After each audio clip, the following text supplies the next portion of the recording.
하나님께서는 오늘도 우리의 아빠, 아버지로서 그 사랑의 품으로 불러주십니다. 그래서 우리가 이 시간 기도할 때 그렇게 하나님 아빠, 아버지의 품에 안기는 믿음으로 주님 앞에 나가기를 간절히 소망합니다. 오늘 예수님께서 세상 죄를 지고 가는 어린 양이다. 이렇게 세례 요한이 예수님에 대해서 이야기를 했습니다. 그런데 동시에 또한 예수님은 선한 목자다. 그렇게 이야기하고 있죠. 근데 그러면은 예수님 보고 왜 세상 죄를 지고 가는 어린 양이다라고 이야기했겠습니까? 바로 우리가 어린 양과 같은 존재이기 때문에 예수님이 십자가를 지고 가신 것은 바로 어린 양과 같이 연약한 우리들의 그런 모든 무거운 짐, 우리가 질 수 없는 무거운 짐을 예수님께서 어린 양과 같은 우리들 대신에 지고 가셨기 때문에 세상 죄를 지고 가신 어린 양이 되셨죠. 그래서 그것을 통해서 또 예수님께서는 우리의 선한 목자가 되어 주셨습니다. 사실 우리가 이 세상에 살아갈 때 우리의 모습이 사실은 어린 양과 같은 존재입니다. 우리가 어렸을 때 어린아이들이나 또 힘없고 그런 사람들만 어린 양과 같은 존재가 아니라 우리 모두가 사실은 어린 양과 같은 존재입니다.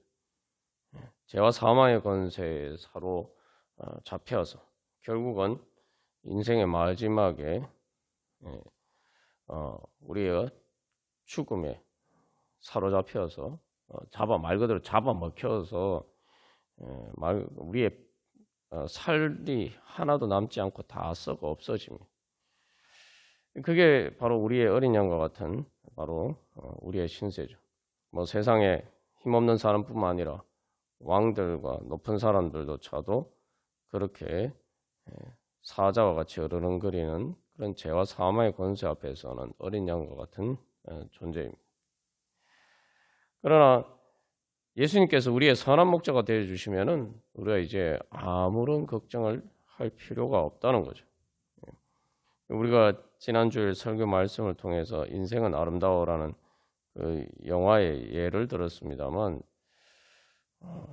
어떻게 보면은 가장 고통스러운 순간에 있었지만 그 조슈아라는 아이는 자기 아빠와 함께 있었기 때문에 안전하게 수가 있었고 오히려 그 유대인 포로 수용소에서도 그 끔찍한 현실 속에서도 재미있게 나름 즐겁게 지내다가 결국은 살아날 수가 있었습니다. 여기서 우리가 한 가지 생각해 볼 것은 참 그 아이가 그렇게 살아난 거 아버지의 그런 기지와 또 지혜이기도 하고 또 아버지가 그를 보호했기 때문이기도 하지만 또 동시에 그 마지막에 여러 가지 이렇게 모든 것들이 맞아 떨어져서 그 아이가 그 탱크가 왔을 때 아버지의 게임 규칙에 따라서 탱크가 왔을 때 나왔을 때에 전쟁이 끝을 나서 어떻게 보면은 그리고 엄마를 만난 것이 정말 다행이죠. 우리 여기서 우리가 한번 생각해 볼 것은 하나님 아빠 아버지께서도 우리에게 그렇게 해주실 수가 있는가 한번 생각해 볼 필요가 있습니다. 그래서 그 영화의 주인공은 자기 아빠 때문에 바로 자기의 인생이 아름답다 이렇게 고백을 하는데 과연 우리는 하나님 아빠 아버지를 그렇게 믿고 있는가? 물론 영화의 어떤 그런 설정이지만 하나님께서는 그런 그 영화에 나오는 아빠보다 또 더 우리를 그렇게 지켜주시고 보호해 주실 수 있는 분인가? 오늘 베드로가 보면은 예수님을 죽기까지 따르지 못했죠.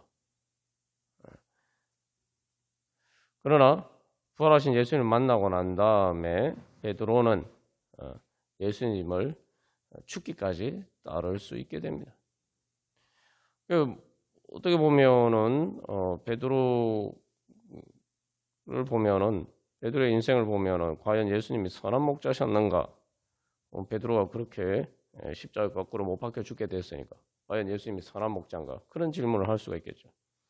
그러나 중요한 것은 베드로에게 있어서는 그의 인생은 그 영화에 나오는 아이와 같이 그렇게 고백할 수 있는 인생이었다.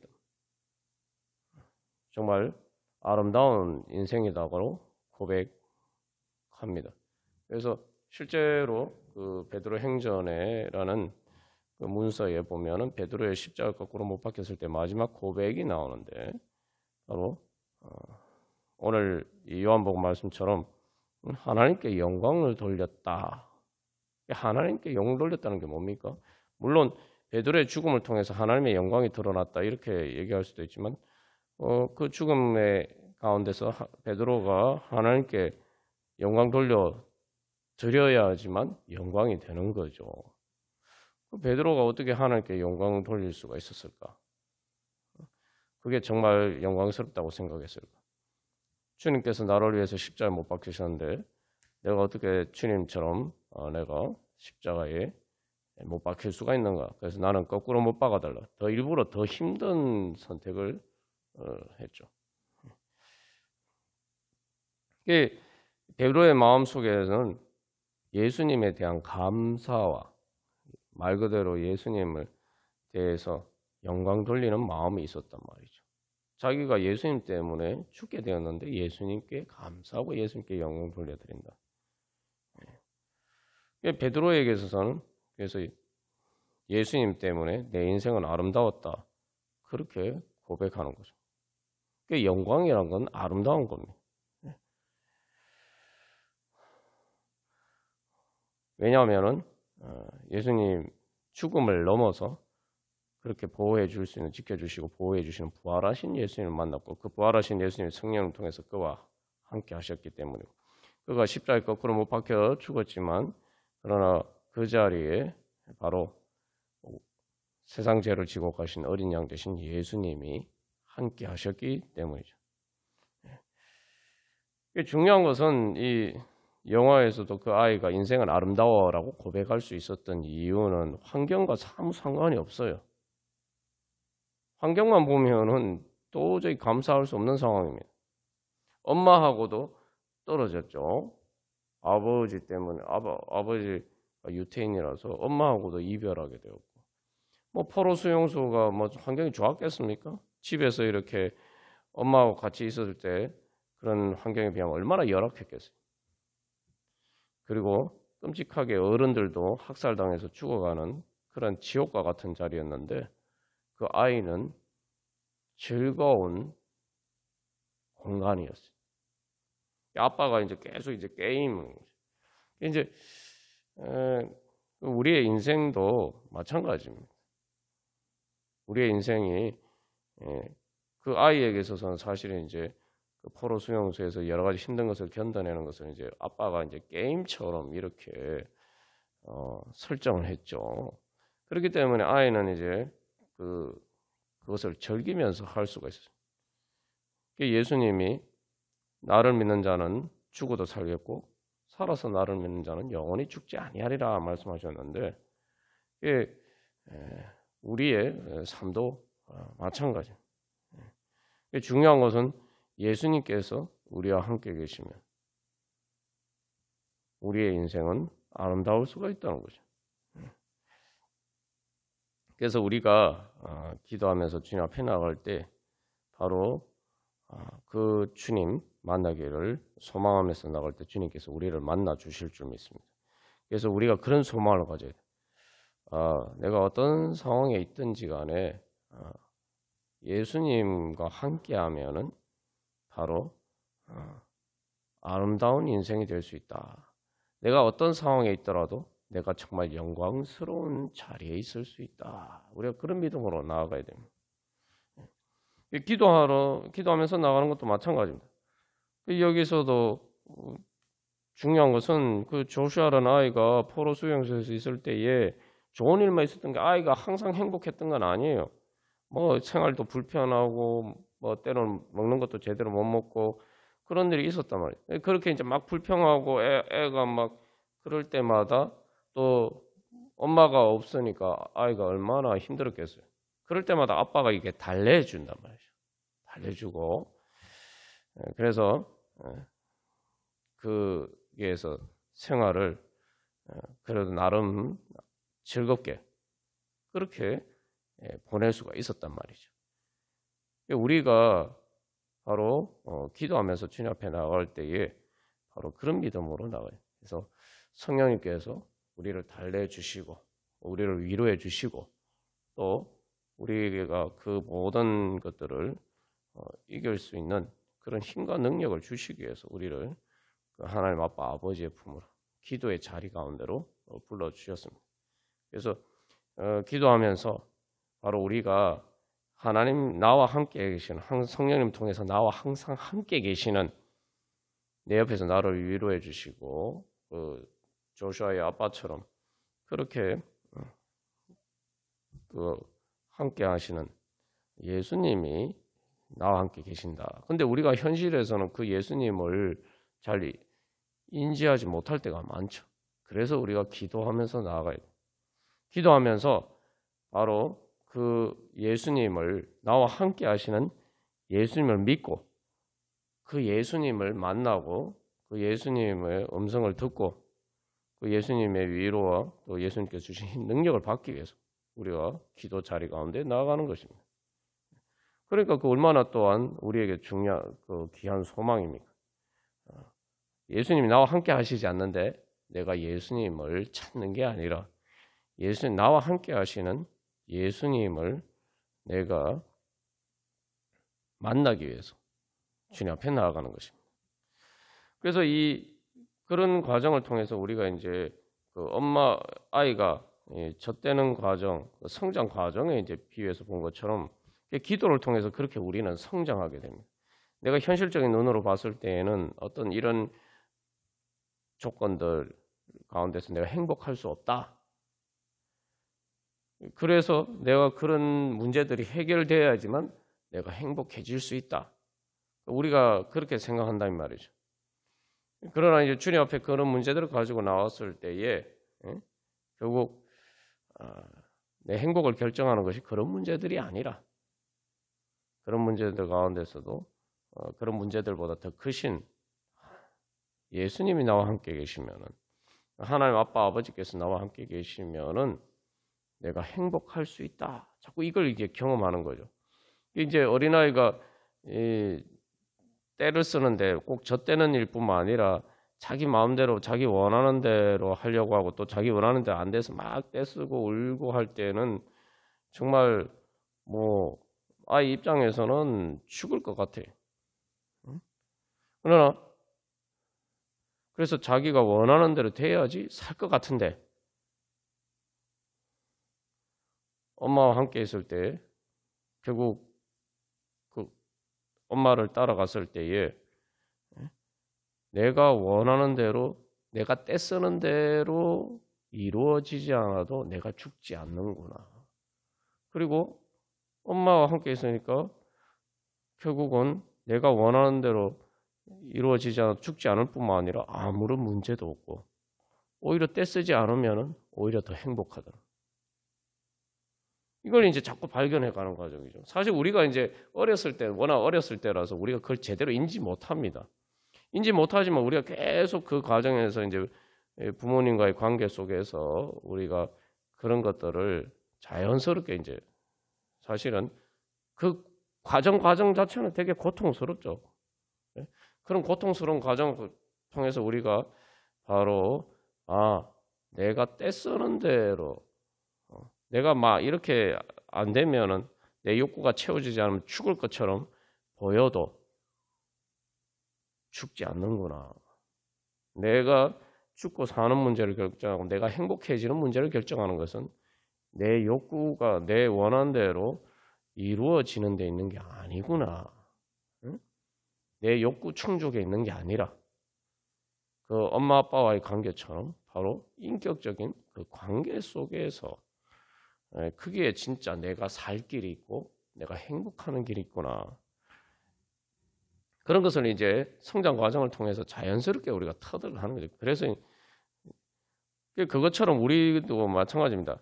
이제 신앙 성장을 과정도 마찬가지입니다. 그래서 우리가 기도하면서 주님 앞에 나올 때마다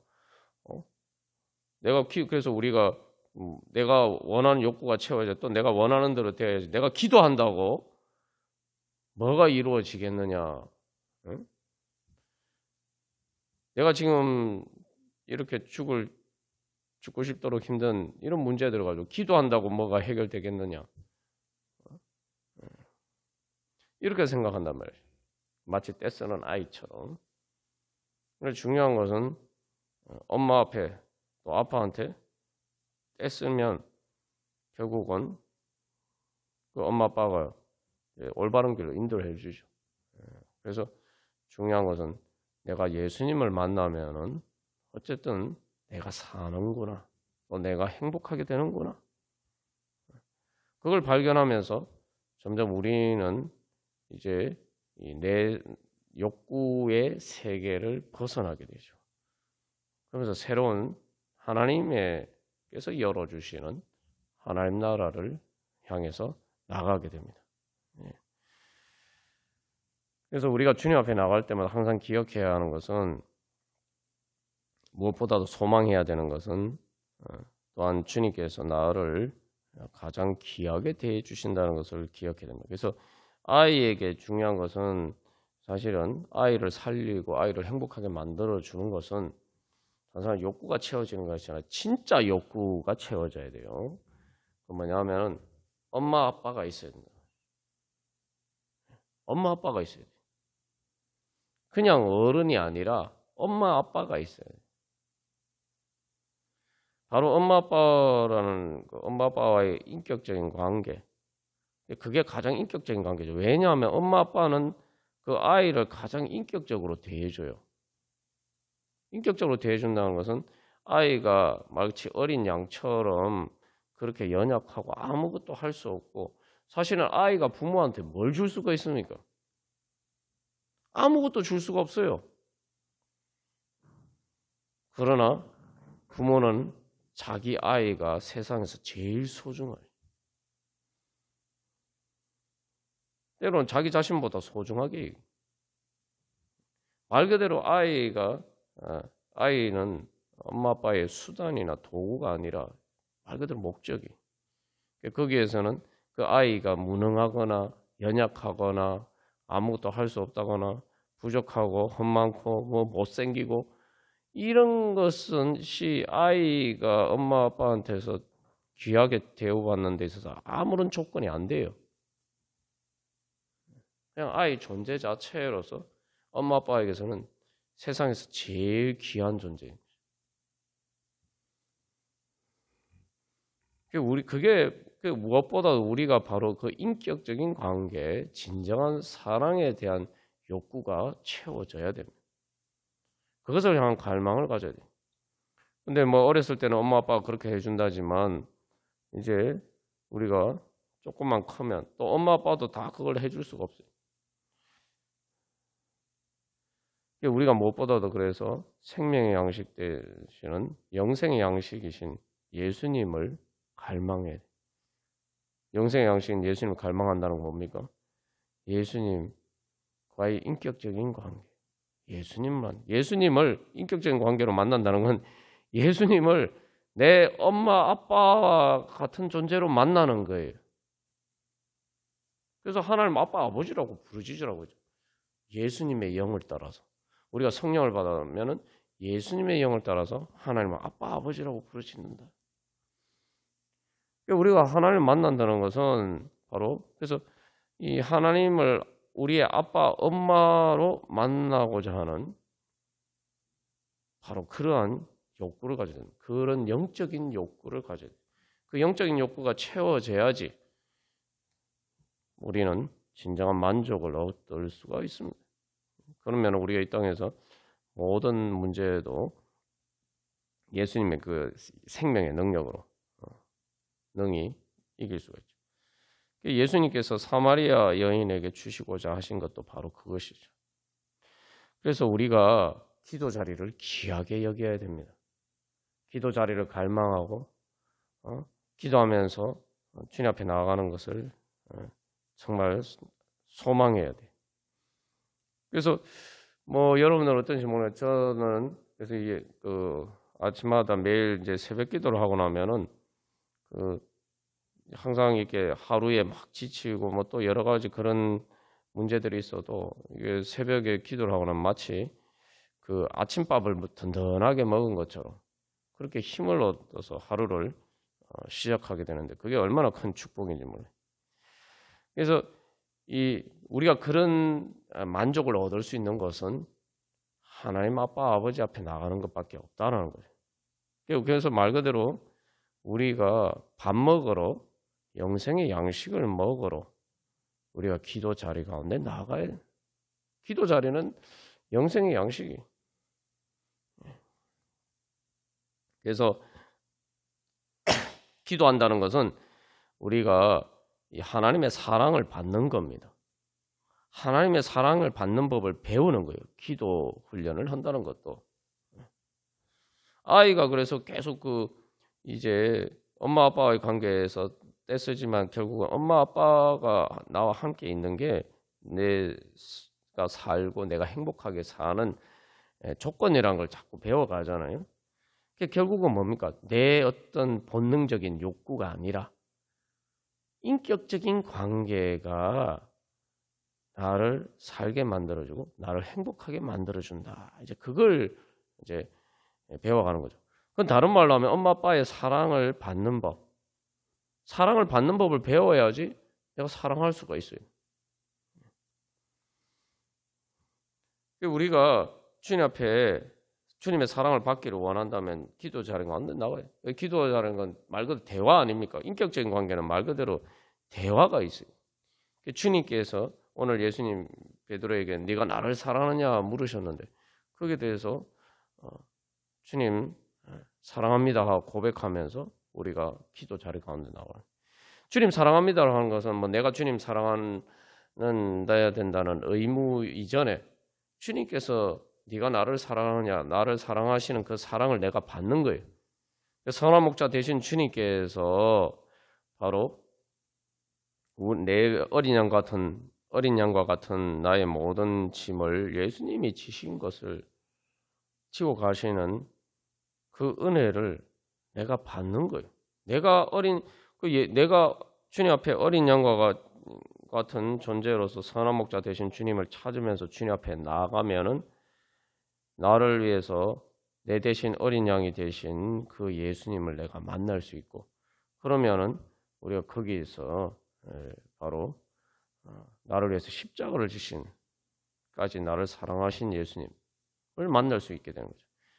기도는 하나님과의 인격적인 관계, 우리가 모든 기도를 포함해서 모든 신앙생활은 하나님의 사랑을 받는 법을 배우는 겁니다. 하나님 사랑받는 법을 배우는 거예요. 신앙성장도 뭐냐? 하나님의 사랑받는 법을 배우는 겁니다. 내가 주님 사랑하기 이전에 그러면 주님의 사랑을 받으면 자연스럽게 주님 사랑하게 돼 있어요. 예수님이 너는 나를 따르라 말하는데 어린아이들은 정말 베드로처럼 예수님 자기 엄마 아빠를 따라요. 아무리 자기 욕구가 채워지지 않아도 엄마 아빠가 내버려도 엄마 아빠를 따라가는 게 자기 욕구 충족보다 더 결정적인 순간은 더 중요해요. 그래서 아이들은 엄마 아빠를 따라갑니다. 그게 믿음이. 그래서 우리가 기도하면서 주님 앞에 나가는 것도 바로 그런 거예요. 우리가 예수님이 너는 나를 따르라 말씀하셨는데 먼저 주님 따른다는 것은 주님의 사랑을 나를 사랑하시는 주님의 사랑을 내가 받아야 돼. 우리가 그래서 기억할 것은 세상에 내가 제일 귀하게 되는 자리가 어딜까요? 여러분 이제 인생을 돌이켜보면 내가 제일 귀한 내가 누군가의 가장 소중한 존재가 된다라고 할 때 누가 나를 가장 소중하게 여겨줍니까? 어렸을 때 우리 부모님이 사실 나를 가장 귀하게 대우해요. 우리가 하나님 앞에 나갈 때 기억해야 될 것은 세상에서 내가 주님 앞에 나아가면 내가 제일 귀하게 대우를 받는다. 하나님이 나를 가장 귀하게 대우해 주시는 분이에요. 세상 어떤 그 누구도 어떤 사람도 하나님보다 나를 더 귀하게 대우해 주는 이는 없습니다. 그러니까 내가 주님 앞에 나아간다는 것은 주님의 사랑을 받기 위해서 나가는 것이고, 내가 가장 귀하게 되는 자리가 바로 주님 앞에 나아가는 자리. 내가 가장 인격적인 대우를 받는 곳이 하나님 앞입니다. 그렇기 때문에 가장 행복하게 될 수 있는 자리가 하나님 아버지 앞에 나가는 거예요. 하나님은 다른 어떤 목적이 아니라 오직 내가 가장 소중한 존재, 나를 가장 소중한 존재로 그렇게 받아주시고, 그래서 예수님 통해서 우리에게 물으십니다. 네가 나를 사랑하느냐?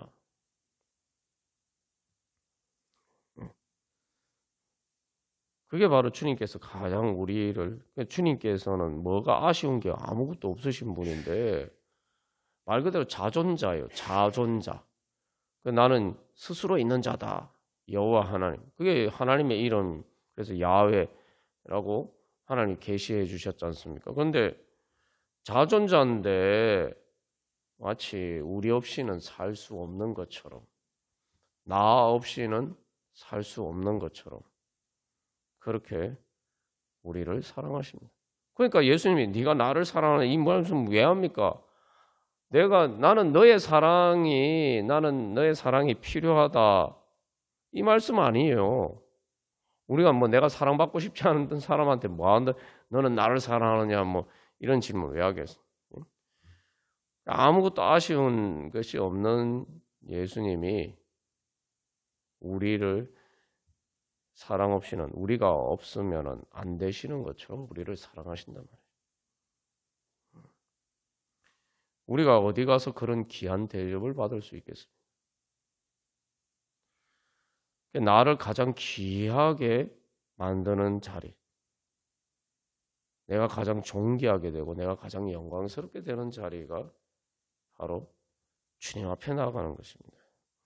오늘도 주님께서 우리를 그렇게 불러주셨습니다. 우리 찬송가 397장 우리 찬양 들으시겠습니다. 그래서 이 찬양에서 고백합니다. 주 사랑 안에 살면 두려움 없다. 그런데 이 찬양에서 보이는 것, 이야기하는 것처럼 주 사랑 안에 살면 두려움 없다는 것, 정말 아무 문제가 없어서 두려움이 없는 것일까요? 그 가사에 보면 저 폭풍 몰아쳐서 내 마음이 떨려도 나의 주님이 내 곁에 계시고, 그러니까 주님 사랑 안에 살면 폭풍이 몰아쳐도, 그래서 내 마음이 떨릴 수는 있지만 그러나 겁낼 것 없고 두려워할 것 없고 아무 문제 없고 나는 마음이 편하다.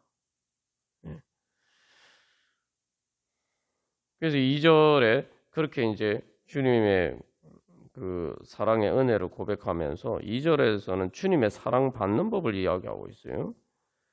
그래서 주님 나의 목자시니 내가 이제 주님 인도하는 대로 늘 따라갈 것이다. 그래서 예수님이 베드로에게 너는 나를 따르라 말씀하셨죠. 내가 나를 사랑하느냐 물으시고 너는 나를 따르라 말씀하셨단 말이죠. 이게 뭐냐면 내가 주님이 나를 사랑하시는데 내가 그 사랑을 고백하고 함으로써 내가 주님의 사랑을 받을 수 있는데, 그 주님의 사랑을 받으려면 내가 주님을 따라가야 되죠. 주님의 사랑을 따라가는 거예요. 우리가 이 요한복음 21장의 말씀은 너는 나를 따르라, 이 말씀을 이제 제자를 부르시는 음성인데, 이걸 자꾸 우리는 마치 무거운 짐을 지는 사명의 관점에서는 자꾸 생각합니다. 그런데 본질적으로는 그 사명이라는 것도 사실은 예수님과 함께하는 게 초점이 있는 거예요. 그래서 예수님도 내가 아버지의 뜻을 행하는 것이 내 양식이다 말씀하셨죠. 그래서 기본적으로 우리는 무엇보다 이게 주님의 사랑을 따라가야 되는 거예요. 주님의 사랑을. 그래서 여기서 뭐요? 주님이 나의 목자시니 내가 주님 인도하는 대로 늘 따라갈 것이다. 그러면서 뭐라고 고백합니까? 그 지혜 나를 깨우쳐서. 여기 중에 그 지혜 나를 깨우쳐. 여기 깨우친다는 게 뭡니까? 깨운다는 거예요. 잠자는 자를 깨우는 거예요. 그러니까 어린아이가 앞에서 예를 든 것처럼 우리도 계속 주님 앞에 나갈 때 내 한계가 있단 말이야. 내가 보는 지금 내 세계의 한계 안에서는 내가 이렇게 돼야 행복하게 됐고 내가 이렇게 돼야 살 것 같은데 하나님이 나하고 함께 계셔도 내 문제가 이렇게 해결돼야 되고 내가 원하는 방식대로 이렇게 돼야지 행복할 수 있다고 우리가 자꾸 이렇게 생각해요. 우리가 뭐 하나님이 나와 함께 계신다 안 믿습니까? 예수님 나와 함께 계신다 안 믿습니까? 그렇게 믿어요. 믿는다고 생각해요. 그러나 그럼에도 불구하고 내가 원하는 대로 뭔가 돼야지 내가 행복해질 수 있다라고 생각해요. 그러면은 결국 이제 논리적으로 보면은 그게 하나님이 나와 함께 계셔도 내가 원하는 대로 이루어지지 않으면 나는 행복할 수 없다. 이렇게 생각하는 거다. 결국은 그게 내 또 다른 나의 우상인 거죠. 그러니까 베드로가 마지막에 하나님께 죽음으로 영광을 돌린다는 게 뭘 의미합니까? 정말 나에게 아무것도 없이 내가 원하는 것, 내가 모든 것을 잃어버려도 내 생명까지 예수님 때문에 잃어버려도 예수님과 함께하면 예수님을 따라가면은 나는 행복할 수 있다. 베드로가 사실 그 순교를 통해서 그 고백을 하는 거죠. 그러면 그 고백이야말로 예수님이 가장 나에게 귀한 존재다라는 걸 고백하는. 그러니까 그게 예수님께 영광 돌리는 거예요. 근데 우리가 뭐 순교하면 대단히 어렵게 생각하지만 우리가 육신이 죽는 순간에 뭐 순교를 안 해도 다 죽는 순간에는 어떻게 합니까? 죽는 순간에 아이고 다 없어도 예수님만 나에게 있으면 내가 천국 갈 수 있다고 다 믿잖아요. 베드로가 순교하는 것과 별 차이가 없어요. 우리가 그렇게 믿는다고 하면서 현실에서는 죽음에 비하면 아무것도 아닌 우리의 현실의 문제 앞에서는 그렇게 안 믿는단 말이죠. 그래서 그러나 떼쓰는 아이가 그러나 뭐 자기가 울다가 지쳐서 결국 어쩔 수 없이 엄마 따라가면은 어떻게 됩니까? 뭐 아무 일이 없잖아요, 그죠? 그러니까 이게 내 생각대로 내가 보기에 좋아 보이는 대로 돼야지 행복해지는 게 아니구나. 요거에 사실은 인격적인 관계를 형성해가는 가장 중요한 거예요. 내가 원하는 대로 돼야지 행복한 게 아니구나. 그럼 뭐예요? 내가 다른 사람을 따라할 때 행복해지고 내가 원하는 대로 안 돼도 다른 사람들과의 관계 속에서 내가 행복할 수 있구나. 이게 이 믿음이었고 이게 제대로 형성이 안 되면 인격적인 관계를 제대로 못 누리죠. 그러니까 사람들이 인간관계에서도 계속 뭐예요? 자기 인간관계에서 상대방을 사랑하는 관점으로 대하지 않고 상대방을 내 욕구를 충족시키기 위한 수단으로 그렇게 해야만 내가 행복해질 수 있다. 자꾸 이런 기준에서 모든 걸 생각하게 된다. 그런 사람은 어떻게 됩니까? 불행하게 되죠. 그리고 다른 사람들도 그 사람 좋아하지 않습니다. 점점 외로워지고 점점 불행해지는 거예요. 여기서 이제 그 지혜 나를 깨쳐. 그래서 내가 생각하는 대로 되는 게 행복해지는 게 아니라 예수님 따라가는 게 행복해지는 거예요. 그러니까 예수님이 나보다 더 지혜로우신 거예요. 예수님 따라가야 내가 행복해지는 거예요. 그래서 자꾸 그렇게 깨우친단 말이에요. 그러면서 성장. 그래서 보니까 내 앞길이 환하게 밝아지고, 그죠? 그래서 나 주의 길을 따라 주 함께 살리라. 그래서 오히려 그것을 통해서 나의 세계를 뛰어넘는 바로 그래서 내가 생각할 때는 이렇게 되면 죽을 수밖에 그러니까 내 욕구가 안 이루어지면은 죽는 것처럼 십자가를 지는 것처럼 보이고 죽어서 무덤에 묻힌 무덤과 같은 세상이라고 생각했는데 그게 아닌 거예요. 예수님 따라하니까 그 무덤과 같은 세상이 내 욕구, 내가 원하는 대로 되지 않아서 내가 아무것도 할 수 없는 그 어린 양과 같은 무력한 그런 상태지만 내가 예수님 따라가니까 그게 천국의 문이 열리고 부활의 문이 열리는구나. 그래서 3절에서 기도합니다. 뭐라? 주님, 참 보배 되신 주님, 늘 함께 하소서. 여기 3절에서도 저 넓고 푸른 들판 내 앞에 열리고 검은 구름 거쳐 새하늘 보인다. 여러분 떼쓰는 아이 입장에서 생각해 보시죠. 떼쓰는 아이 입장에서는 검은 구름이 쫙해요. 먹구름이에요. 그러니까 막 울고 불고 그러죠. 그러나 그 모든 것이 다 주님 앞, 그 엄마 따라갈 때에 그 떼쓰는 걸 포기하고, 사실 포기하고 따라가는 거죠. 애들은 그냥 포기하고 따라가는 거예요. 자기가 어쩔 수 없으니까 포기하고 따라가는데, 엄마를 따라가니까 어떻게 포기하니까 먹구름이 그치는 거예요. 사실 그 먹구름이 사실은 엄마한테 맡기지 못하고 엄마를 따라가지 않고 떼쓰는 자기가 만든 먹구름일 수도 있어요. 그래서 결국은 엄마 따라가니까 어떻게 떼쓰는 거 포기하고 엄마 따라가니까 갑자기 넓고 푸른 들판과 같은 새로운 세상이에요. 내가 떼쓰지 않아도 행복해질 수 있는 세상. 그래서 새 하늘이 보인다. 우리가 이게 신앙 성장의 그 축복입니다. 내가 지금까지 살던 세상과 다른 세상으로 초월하는 거예요. 말 그대로 그래서 새 하늘이 열리는 거예요. 새 하늘. 새로운 세상이 열리는 거예요. 그게 부활의 문이고 그게 천국의 문입니다. 우리 죽는 순간에 뭐 예수님 재림할 때만 그런 게 아니라 바로 이 땅에서 우리가 영적으로 그렇게 성장하면서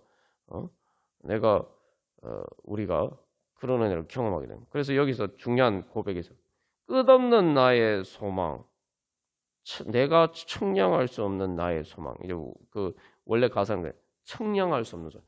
아니 내 소망을 내가 청량 못하는 게 무슨 내 소망입니까? 이게 뭐냐? 사도 바울이 내가 구하거나 생각하는 것에 더 넘치도록 능히 하실 얘기. 그게 뭐야? 내 지혜, 내가 생각하는 내 세계를 초월하는 그 세계에 대한 소망을 가지는 거예요. 그것은 내가 떼쓰고 그런 모든 것들을 넘어서 내가 예수님을 따라갈 때에 내 앞에 펼쳐질 세상에 대한 소망. 예수님 따라갈 때에 나에게 주님께서 나에게 열어주실 새로운 하나님 나라의 은혜. 이제 그 소망을 가진다. 그런데 그 길이 저 환한 생명길이라고 되어 있는데 왜 환한 생명길인지 아세요? 이게 원문 가사에는 free라고 되어 있어요. free. 그게 뭐야? 공짜란 말이에요. 그 좋은 길인데 이건 내가 마음만 먹으면 갈 수 있는 길이라는 거예요. 한마디로 내가 마음만 먹으면 갈 수 있는 길. 내가 마음만 먹으면 갈 수 있는 길. 예수님이 나를 인도하시니까 예수님이 날 따라가기만 하면 갈 수 있는 길.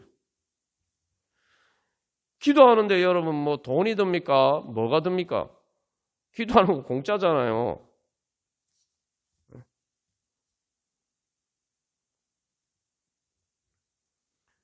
근데 왜 그 길을 안 갑니까? 세상에 뭐 돈 내고 하는 그런 길은 다 가면서 주님이 나에게 주신 말 그대로 은혜의 길, 그 생명길이 열려 있는데 주님께서 열어주셨는데, 근데 우리는 주님 따라가는 게 마치 내가 무슨 대가를 지불하는 것처럼 보이고 내가 무슨 엄청난 대가를 지불하는 것처럼 자꾸 그렇게 착각한단 말이죠. 그래서 예수님이 나한테 보상해 주셔야 돼. 우리 자꾸 그렇게 생각해요. 내가 주님을 위해서 엄청난 희생을 감당했어. 그렇죠? 그러니까 주님이 은혜의 길을 내가 정말 귀하게 생각하고 내가 값주고 사야 되는 건데 내가 너무 귀해서 내가 값주고 살 수 없는 거니까 주님이 은혜를 열어주셔서 내가 공짜로 간다 이 생각 안 하고 거꾸로 해요. 내가 주님한테 뭔가 큰 선심 베푸는 것처럼. 우리가 신앙생활하고 기도하고 뭐 주님 앞에 나오면 주님 따라가는 걸 그렇게 생각할 때 많잖아요. 나의 주님이 나의 보화를 가지고 있다. 그래서 이게 기도예요. 이제 그 원리 그걸 깨달아 알아서 주님 늘 함께 하소서. 주님 늘 함께 하소서. 우리 그런 고백으로 우리가 이 고백을 우리의 기도로 삼고 또 우리의 믿음의 고백으로 삼아서 주님 앞에 나아가도록 하겠습니다. 다 같이 찬양 드리시겠습니다.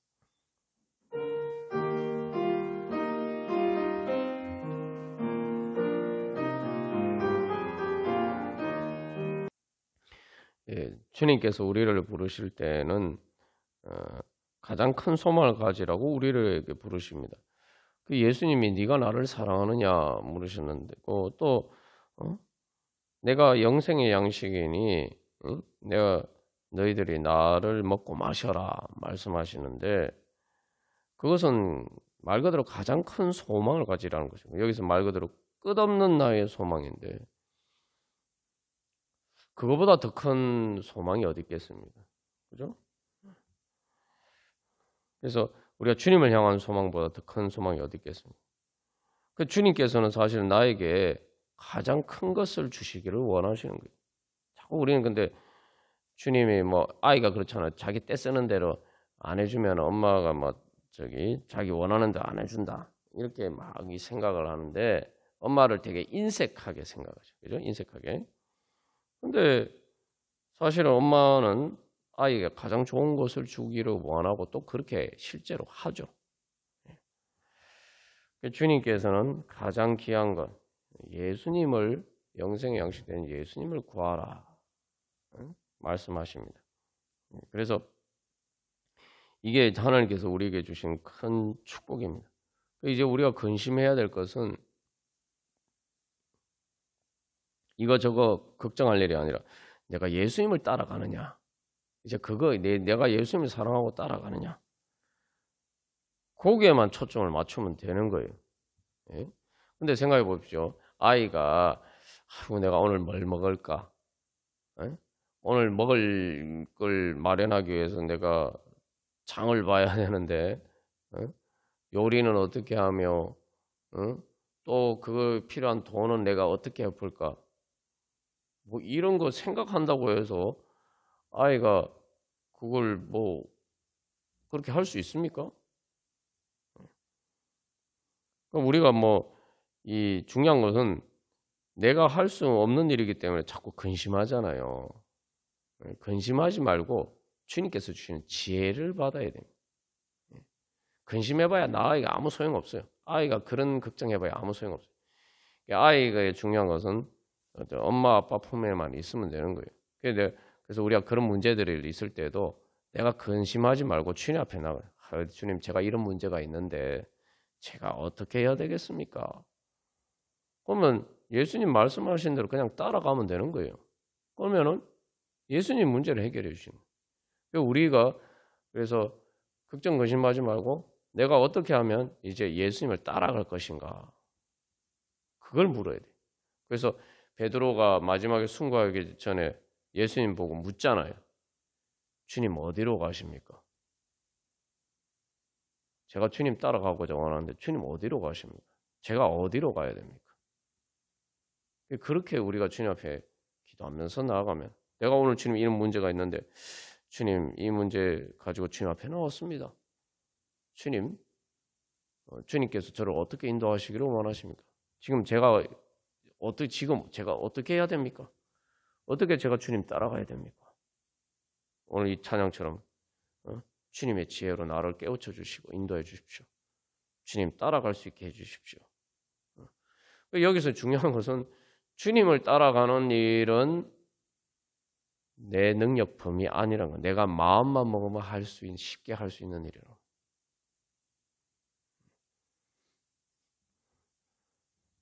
유일하게 여러분 우리가 기억해야 됩니다.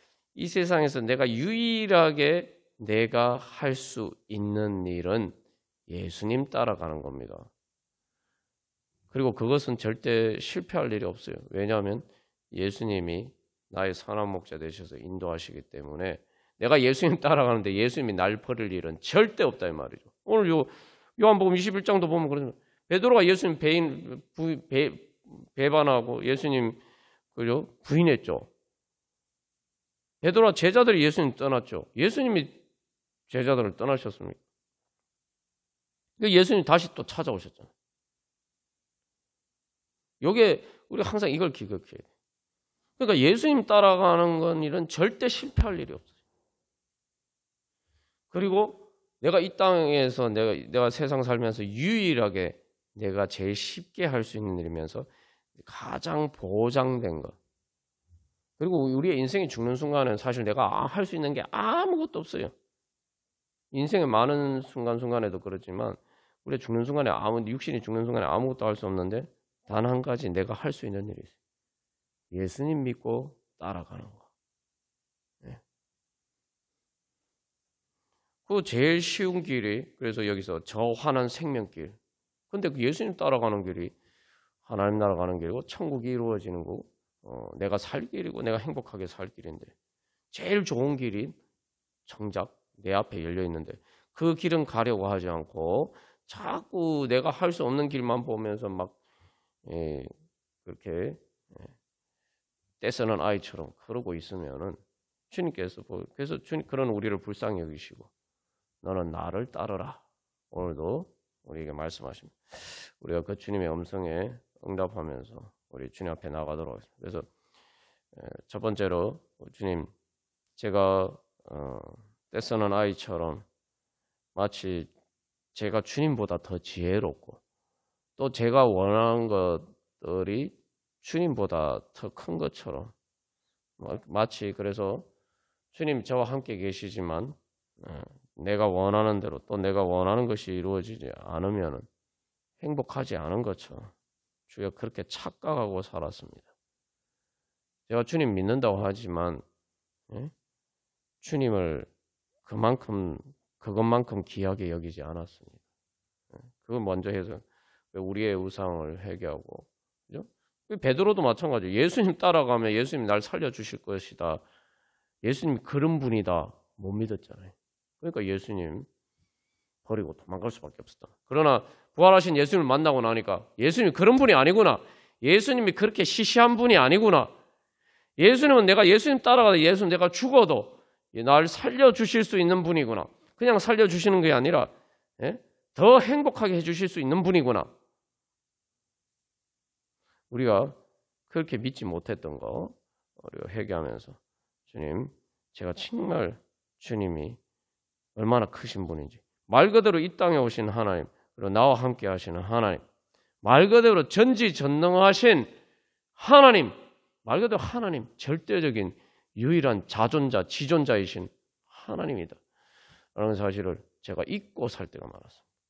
주님 그래서 그렇게 주님 사랑하지 않고 주님 따르지 않았던 거 우리가 회개하면서 주님 이제 제가 제 모든 문제를 가지고 이제 주님 따라가기를 원합니다. 제 모든 짐을 져주시기를 원하셔서 거기에서 자유하게 해주시기 위해서 제 대신 십자가를 지신 어린 양 되신 예수님 앞에 주님 저는 어린 양과 같은 존재입니다. 주님께서 선한 목자 되신 주님께서 저를 돌봐주시고 저를 지켜주시고 저를 인도해 주시지 않으면은 저는 늑대와 같은 죄와 사망의 권세에 사로잡혀 잡아먹힐 수밖에 없는 그런 존재입니다. 그러나 주님 선한 목자 되신 주님 제가 주님께서 제 선한 목자 되시오니 주여 저를 지켜주시고 보호해 주시고 인도해 주시옵소서. 그래서 주님 음성 듣게 하여 주시옵소서. 그래서 주님 따라가게 하여 주시옵소서. 그래서 주님 제 이 모든 문제 가운데 이제 주님의 지혜로 주님 따라감으로써 바로 어떤 제 문제 가운데서도 그곳에 바로 부활의 문이 열고 천국의 문이 열리게 하여 주시옵소서. 무덤과 같은 지옥과 같은 자리에라도 부활의 문 천국의 문이 열리게 하여 주시옵소서. 주님께서 저를 인도해 주시고 제가 주님 따라가면 그렇게 될 줄로 믿습니다. 주님 기도하면서 주님 따라가기를 원하오니 주님께서 인도하시는 그 음성 듣게 하여 주시고 제가 이제 주님 따라 어떻게 가야 되는지 주여 깨우쳐 주시고 주여 또 그 길을 갈 수 있는 능력 주시옵소서. 우리 함께 기도하겠습니다. 찬송가 399장 찬양 드리시겠습니다. 그래서 예수님이 어린 양이다. 성경에서 이제 그렇게 이야기하고 있는데 그게 얼마나 우리에게 큰 위로가 되는지 몰라요. 왜냐하면은 우리가 세상에서 어린 양처럼 마치 하얀 무리 가운데 던져진 홀로 남겨진 어린 양과 같은 그렇게 두려워하고 있을 때에 예수님이 어린 양이다. 그게 뭘 의미할까요? 예수님이 연약하게 되셨다는 게 아니죠. 예수님이 우리의 십자가를 지고 가셨다는 것은 바로 예수님이 우리 편이 되셨다는 거예요. 그러니까 하얀 무리 가운데 던져진 어린 양과 같은 존재, 늑대 무리에 던져진 어린 양과 같은 존재라고 할 때 정말 아무도 내 편이 없는데 예수님이 내 편이라는 거예요. 예수님 나하고 똑같은 어린 양. 그래서 예수님이 구유에 오시고 나사렛 예수로 사시고 우리처럼 또 십자가를 지시고 죽으시고 무덤에 묻히시고 내가 제일 연약한 어린 양과 같은 존재가 됐을 때 말 그대로 심지어 이 사망의 권세, 늑대와 같은 사망의 권세에 잡아먹혀서 찢겨지는 것 같은 그런 죽음과 무덤의 자리에서도 예수님 나와 함께 계시는 내 편이 되어주시는 어린 양. 그래서 예수님이 어린 양이라고 이야기하는 거예요. 근데 그 내 편이 되어주시는 그 예수님이 하나님이란 말이죠.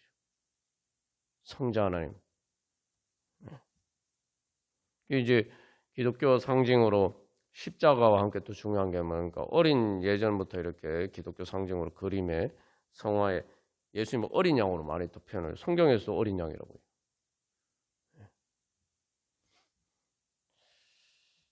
해요. 주님께서 이제 우리와 내가 정말 가장 연약하고 그런 힘없는 그런 자리에 있을 때 주님께서 바로 나와 함께 계십니다. 내 편이 되어 주십니다.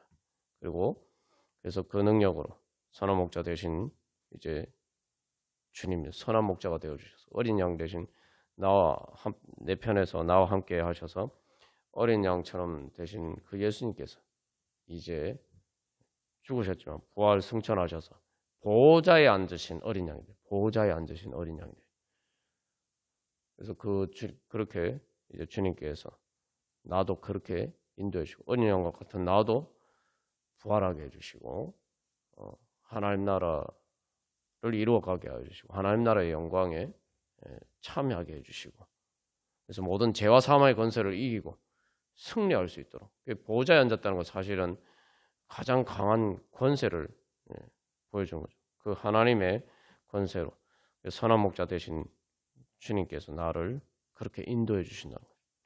그래서 이 찬송가 가사처럼 어린 양들아 두려워 말아라. 두려워 말아라. 주님 우리와 함께 계신다. 여기서 그래서 하늘과 땅의 모든 권세로 그 양떼들을 항상 지키신다.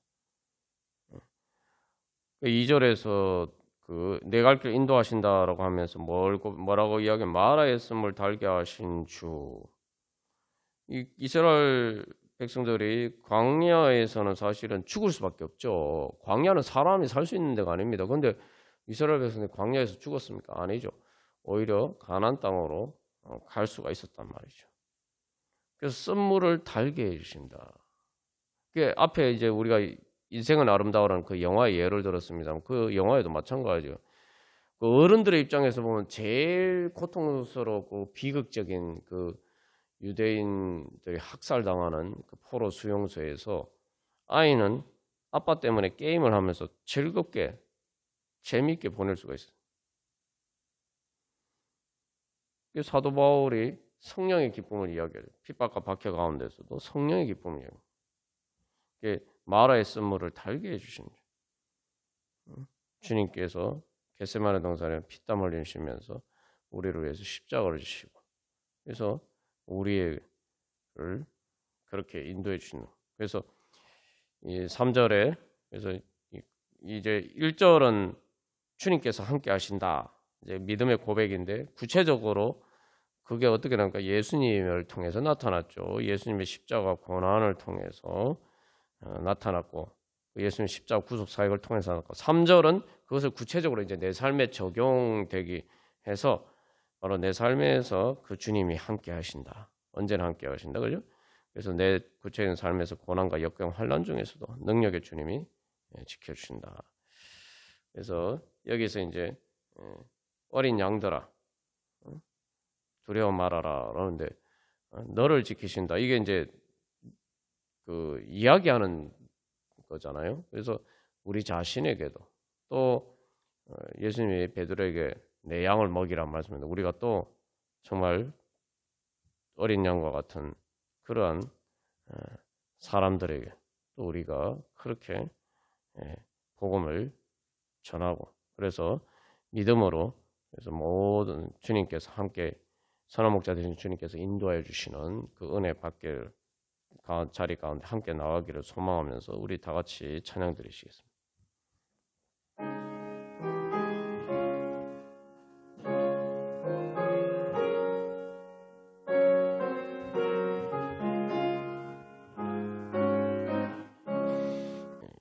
우리가 그래서 이 사람들이 다 그 마치 자기는 어린 양과 같은 존재가 아닌 것처럼 강원처럼 이렇게 막 자신하고 사실은 다른 사람들에게 그렇게 보이려고 또 합니다.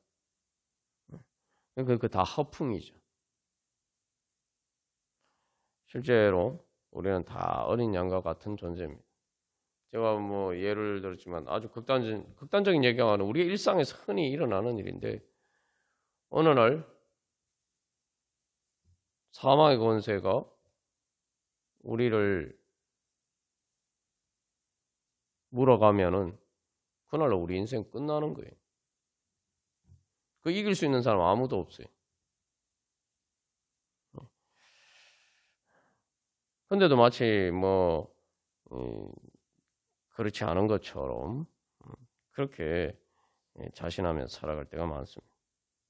그래서 우리가 다시 한번 또 우리 자신에게도 마찬가지고 이제 베드로가 그렇게 주님을 따라갈 때 또 다른 예수님이 내 양을 쳐라 내 양을 먹이라 말씀하셨는데 베드로가 본인이 어린 양처럼 선한 목자 되신 예수님을 따라갈 때에 이제 오늘 이 찬양처럼 어린 양들아 두려워 말아라 이렇게 또 양을 예수님의 어린 양들을 먹이고 또 양들을 치고 인도할 수 있는 선한 목자 되신 예수님을 대리하는 그러한 또 목자의 역할을 할 수가 있는 것이죠.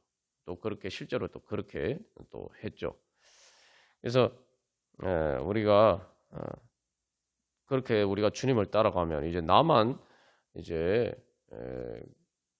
선한 목자 되신 주님의 뒤를 따라가는 것이 아니라 이제 우리를 통해서 주님께서 많은 어린 양들을 선한 목자 되신 주님께서 우리를 통해서 또 인도를 하십니다.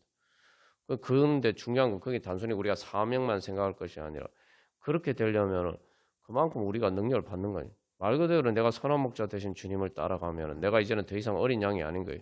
보좌에 앉으신 어린 양. 바로 그런 존재가 되는 거예요. 그래서 예수님이 하늘과 땅의 모든 권세를 제자들에게 주신다고 그랬죠.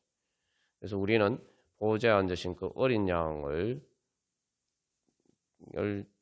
대신 예수님을 따라서 우리는 또 사람들을 인도하는 그런 선한 목자와 같은 예수님과 같은 역할을 할 수가 있는 거예요. 그런 거 그게 뭡니까? 죄와 사망의 권세를 이길 수 있는 능력을 나만 구원받는 게 아니라 다른 사람도 구원할 수 있는 능력을 그리고 주님께서 우리에게 주시는 거죠. 그러면은 그게 얼마나 큰 은혜입니까? 나를 그만큼 강하게 해주신 거다. 예수님이 보좌에 앉으신 죽으셨지만 그러나 부활하시고 승천하셔서 보좌에 앉으신 어린 양이 되신 것처럼 우리도 이제 그런 주님의 영광에 참여할 수 있도록 주님 우리를 불러주신 겁니다. 그래서 우리가 이 시간 다시 한번 그러기 위해서는 주님을 말 그대로 따라야 돼. 응? 주님을 따라요. 주님을 따른다는 거. 주님께 맡기고 이제 주님의 인도하심을 따라야 돼. 그래서 또 그렇게 하고 또 다른 사람들도 우리가 그렇게 인도하기를 소망합니다. 그래서 우리가 이 시간 기도할 때 주님 우리가 주님 겸손하게 어린 양과 같은 처럼 믿음으로 선한 목자 되신 주님의 뒤를 따르게 하여 주시고 그래서 우리들이 우리 교회가 이제 선한 목자 되신 주님을 따라서 이 땅에 선한 목자로서 베드로에게 주신 그 사명처럼 또 우리가 이렇게 또 다른 사람들을 어린 양들아 두려워 말아라 우리가 이렇게 복음을 전하고 또 우리가 그렇게 인도할 수 있는 그런 주님의 몸이 되게 하여 주시옵소서. 우리 교회가 또 그런 몸이 되게 하여 주시옵소서. 사실은 세상에도 뭐 여전히 두려운 일들이 많습니다. 그럴 때 우리가 바로 그렇게 두려워 말아라 하면서 우리가 또 기도하고 또 그렇게 하나님 나라를 이루어가고 사람들을 인도하는 또 그런 우리 교회가 이 땅의 교회들이 그렇게 세워지고 그래서 정말 목회자뿐만 아니라 우리 교회가 선한 목자 되신 예수님과 같은 그런 교회 되게 하여 주시옵소서. 그래서 정말 하나님 나라 이루어가게 하여 주시옵소서. 그래서 주님 불쌍한 어린 양과 같은 영혼들 주여 구원하여 주시옵소서. 하나님 나라 이루어 주시옵소서. 우리 함께 기도하겠습니다. 오직 믿음으로 또 우리 찬양하고 우리 각자 기도 제목을 하고 기도하겠습니다. 그래서 세상 흔들리고 사람들은 변화해도 나는 주를 섬기리. 믿음 흔들리고 사람들 주를 떠나도 나는 주를 섬기리.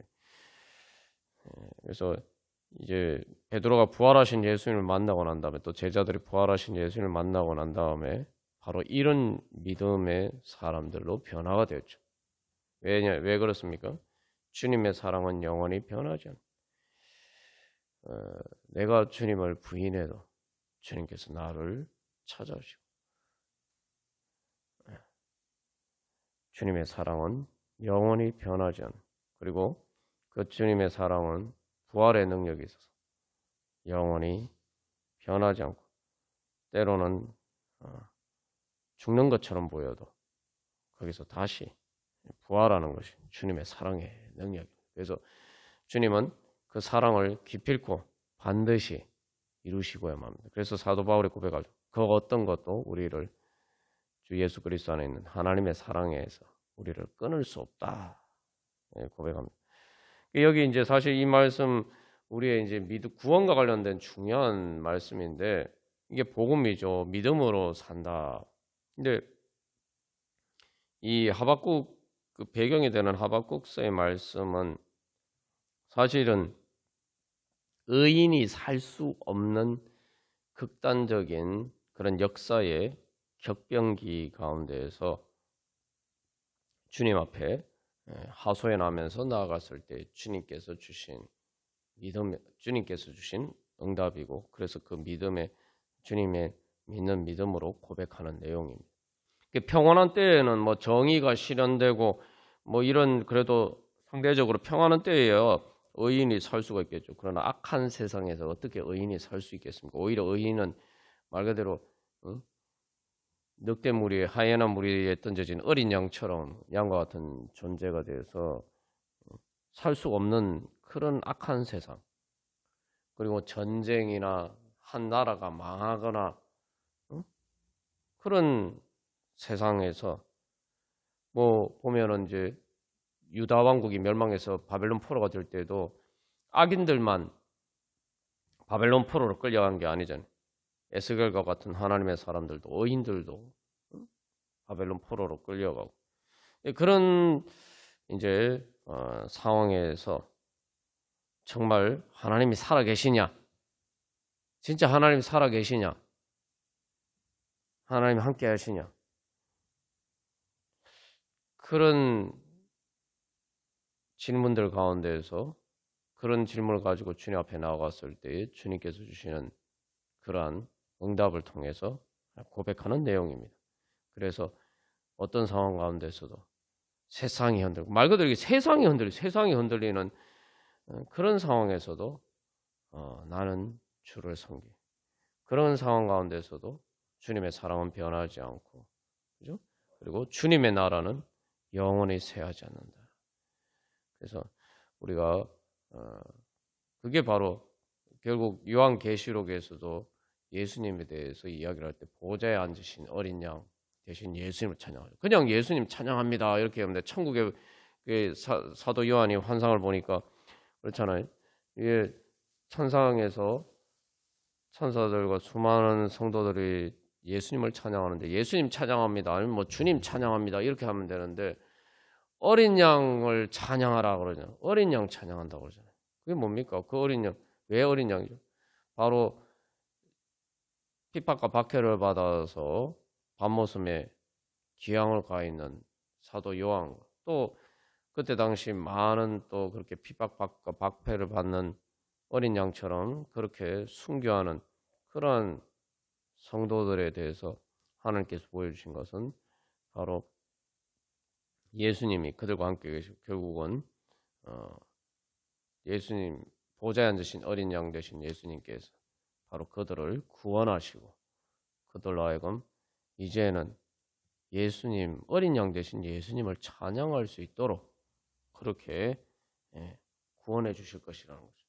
그런 환상과 비전을 가지고 이제 끝까지 주님을 따르고, 그래서 믿음으로 승리하게 됩니다.